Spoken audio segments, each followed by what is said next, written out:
Haz la pregunta para que la escuchen. Buenos días, alcalde. Voz de Galicia. El tramo que queda de las rampas, ¿cuándo podría empezar la Inmediatamente después de Navidad. Podría empezar ya, pero si lo pongo en Navidad y hago esa obra, al mismo tiempo que seguimos con el túnel de Lepanto y lo que va a significar la Navidad en Vigo, colapsamos la ciudad. Y sobre todo, le causamos un perjuicio a los comercios de la zona donde hagamos esa urbanización. Por tanto, empezaremos el mismo día que apaguemos las luces. Allá unos días después de Reyes, iniciamos las rampas de la Gran Vía. Por cierto, vamos a ampliar, porque ya estará al encender las luces de Navidad, vamos a ampliar la parte utilizable de la Puerta del Sol. Quiero que haya más fluidez también en la Puerta del Sol. Así que, claro, nosotros tenemos que ir programando las obras de acuerdo con lo que está sucediendo en la ciudad. Esta Navidad va a ser apoteósica en Vigo. Va a ser apoteósica. Tenemos que estar preparados para recibir los millones de personas que van a venir. Mete más gente en la Navidad de Vigo que el Xacobeo durante los 2 años en los que está vigente. Este tramo es hasta la Plaza España, ¿no? Sí, sí. Solamente. Sí, solamente. Sí. Toda la Gran Vía desde... Sí, Oye, bueno, no, hombre, quiero decir solamente que el otro dejaremos... tramo... Yo no conozco una sola ciudad en el mundo que tenga 1,5 kilómetros de rampas en la calle.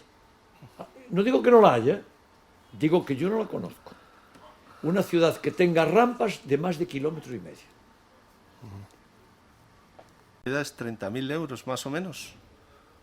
¿O no? ¿O lo he entendido mal? No, 15.000 es el incremento del coste debido a esta carestía especial. La cantidad exacta te la puedo dar. Es una cifra muy baja.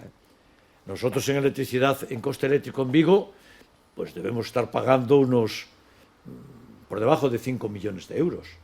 Las luces de Navidad son una cifra insignificante en esto. Es todo LED. Por eso estamos cambiando. Recordar que os presenté hace poco el plan de cambio de luminarias para meter todo Vigo en LED.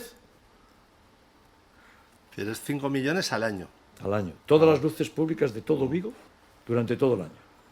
Y de ahí, de esa parte, en Navidad... Insignificante. El coste de la Navidad es insignificante. ¿Un 20%? Mucho menos. Menos. Muchísimo menos. Te estoy diciendo insignificante. Después te doy las cifras exactas. Y quería preguntarle por la panificadora, por Sí. otras, y un poco si ya está bien Estamos definido. estamos ultimando el convenio para que Zona Franca empiece la expropiación e inmediatamente haya grúas. Confío que esté en muy corto tiempo. Y algo muy importante, de uso público, toda la panificadora. Pero no está todavía definido, ¿no? Sí, sí, está definido, sí. Lo que se va a hacer. Se aprobó, te lo pasamos después, no te acuerdas. Nosotros hicimos un concurso público y lo ganó, fue un concurso de ideas, y lo ganó una empresa que presentó un proyecto en el que la sustancia clave era que mantenía al máximo posible todo lo histórico. Y por tanto, eliminamos aquella edificabilidad que gobiernos del Bloc y del PP le dieron. Recordar que algún bárbaro quería hacer 9 alturas en medio del monumento de arquitectura industrial más importante de Vigo. Tirar todo aquello y hacer 9 alturas. Y lo paramos. Y por tanto se va a mantener, como sabéis se mantienen los hilos, se mantiene la parte de abajo, que es un edificio de estructura de piedra histórico, industrial fantástico, el que da la Falperra, toda esa parte se mantiene. Y entonces, ¿qué va a ser? Toda la zona interior, que por cierto es maravillosa, va a ser pública, va a estar abierta al público.